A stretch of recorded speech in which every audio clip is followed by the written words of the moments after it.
Num sistema, a tendência é construir, sempre de modo regular, regulares relações de significados. Por isso, a arbitrariedade do signo, tomado no interior do sistema, não é absoluta. Com as considerações feitas nessa aula, esperamos ter sido possível mostrar que o quadro teórico sociriano é bem mais que um conjunto de conceitos. Trata-se, na verdade, de uma complexa e imbricada rede conceitual. Eu estou aqui com a linguista Eliane Mara Silveira, professora e pesquisadora do Instituto de Letras e Linguística da Universidade Federal de Uberlândia. Eliane, obrigada. Muito obrigada por ter aceito o nosso convite. O quadro teórico do Saussure. Como é que ele constituiu essa rede imbricada de conceitos? Fernanda, eu é que agradeço. Eu gosto muito de falar do Saussure, é sempre um prazer. Bem, Saussure constrói uma teoria sobre a língua, não é? Que culmina com essa definição: a língua é um sistema de signos, não é? E, portanto, toda essa elaboração tem como ponto nodal a noção de sistema, não é? O funcionamento desse sistema é definido a partir da teoria do valor. É a teoria do valor que vai definir como é que os elementos desse sistema se relacionam e como é que eles se constituem. Então, nós temos nesse momento da elaboração de Saussure alguns conceitos que estão todos eles imbricados com a teoria do valor. Para você entender a diferença entre linguagem, língua, fala, a relação entre sincronia e diacronia, é preciso que você entenda primeiro a teoria do valor. Não é? Esses conceitos que durante longo tempo foram tomados no estudo da linguagem apenas como dicotomias saussurianas, na verdade têm pouco valor, pouca importância, se eles não forem tomados a partir da compreensão desse funcionamento da língua como um sistema de signos, ou seja, a partir da teoria do valor. Não é? Então, quando o Saussure estabelece que há uma diferença entre língua e fala, é preciso que você saiba como é que se caracteriza a noção de língua, como é que os signos se relacionam, os elementos do signo entre eles e cada signo com os outros signos, até que constituam um sistema. Não é? E você veja que na elaboração saussuriana, no curso de Linguística Geral, nós temos boa definição de língua, aquela que se constitui como objeto da língua, não é? Mas não tão boa assim sobre a fala. E os manuscritos do Saussure mostram que a elaboração sobre a língua ia andando par e passo com a elaboração sobre a fala, mas que ele conseguiu chegar a um termo mais acabado de elaboração sobre a língua do que a fala, na verdade. Não é?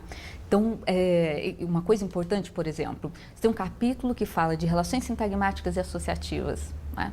Que relações são essas? As relações no interior do sistema. Não é? Esse sistema se movimenta, ele tem movimento. Se movimenta como?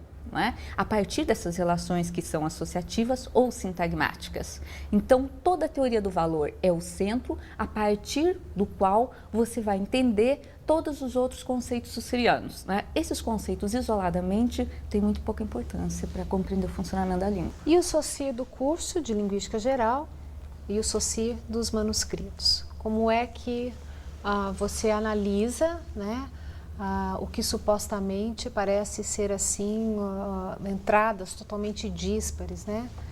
Pelo menos, olha, é um pouco o comentário que se faz a respeito, né, dos manuscritos em relação ao curso de Linguística. O curso de Linguística parece uma coisa mais organizadinha, né?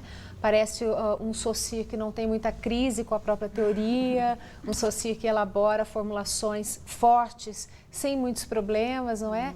Como é que é isso, né, nos manuscritos? Como que é que esse Saussure aparece lá? Qual é esse Saussure dos manuscritos? Em que medida ele tem ou não tem relação? Relabora, reformula? É anterior, é posterior, é um conflito, né, digamos, uma problemática teórica que ele resolve aqui ou não, né?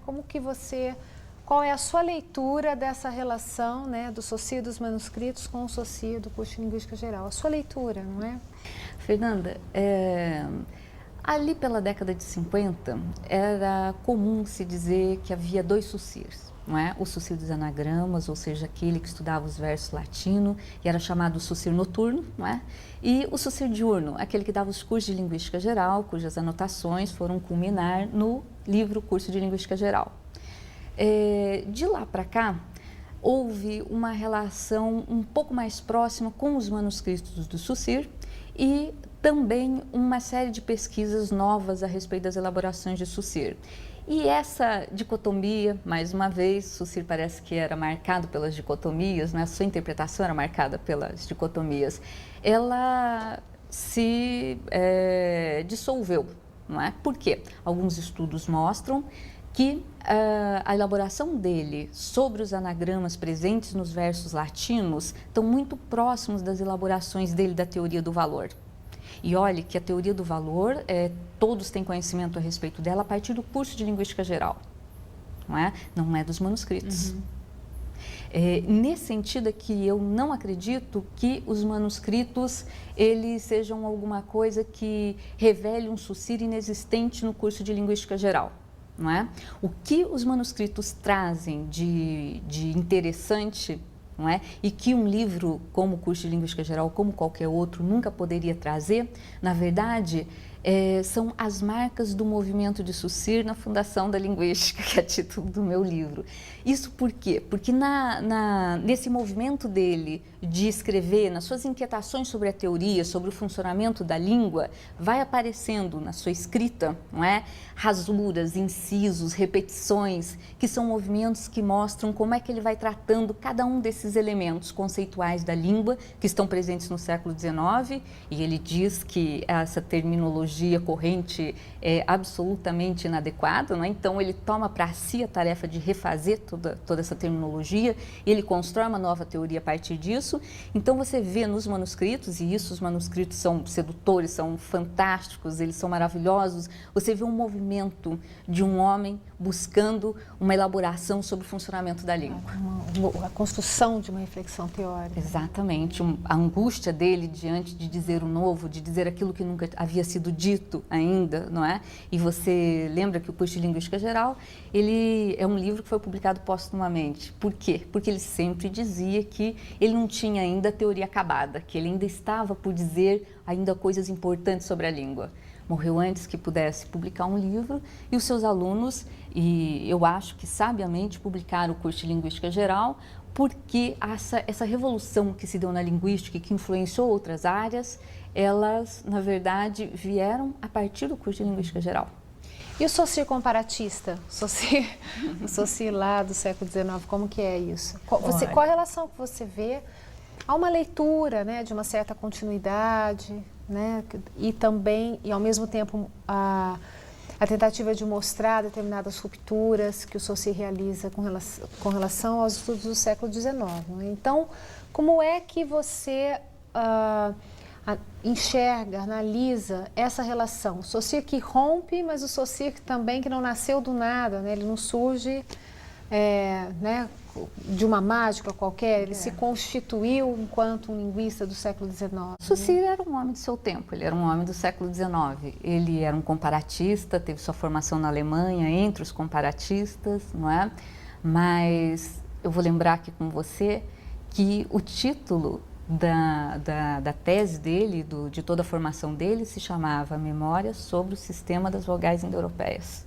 Então você tem a palavra sistema já incluída na reflexão dele comparatista, não é?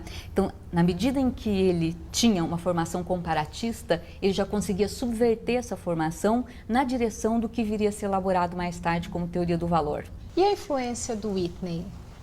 Fernanda, esse é um ponto importante. Whitney foi um interlocutor privilegiado na elaboração saussuriana. Por quê? Porque no século XIX se acreditava que a linguagem, muitos linguistas acreditavam e escreviam sobre isso, que a linguagem era do domínio da natureza. Whitney, por sua vez, vai fazer uma elaboração dizendo que a linguagem é uma instituição social como todas as outras. Não é? O Saussure imediatamente se aproximou dessa reflexão, contudo, não concorda com todos os postulados do Whitney. Por quê?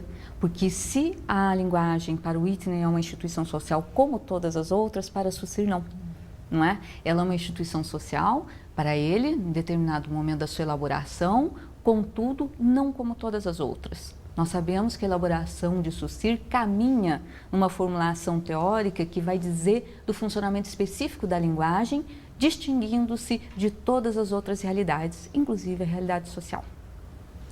Eliane, muito obrigada pelas suas contribuições, pela sua disponibilidade, foi um prazer. Eu é que agradeço, Fernanda. Para mim é sempre um prazer falar sobre Ferdinand de Saussure e conversar com você a respeito desse tema. Obrigada. Nesta aula de hoje, vimos que os manuais de história da linguística costumam apresentar Ferdinand de Saussure como o pai da linguística moderna, entendendo por linguística moderna os estudos sincrônicos praticados intensamente durante o século XX, em contraste com os estudos históricos que predominaram no século anterior.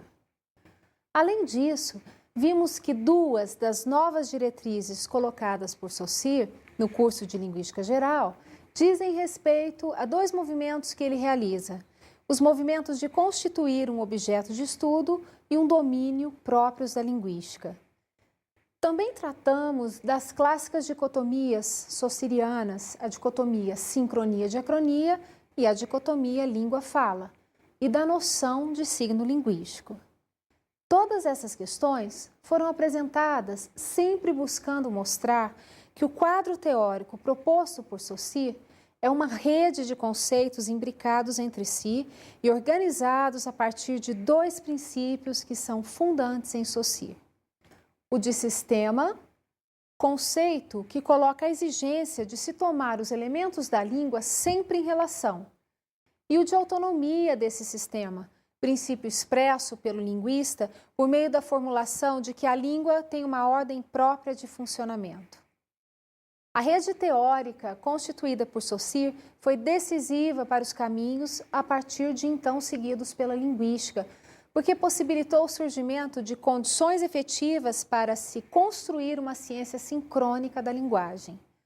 Além disso, os efeitos de seu projeto são inegáveis, a ponto de se poder dizer que, a partir dele, definiram-se em grande medida as diretrizes de estudo do campo da linguística, a partir da segunda metade do século XX.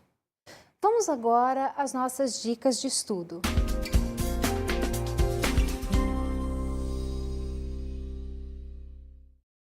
Eu indico para vocês a leitura do livro Curso de Linguística Geral de Ferdinand de Saussure.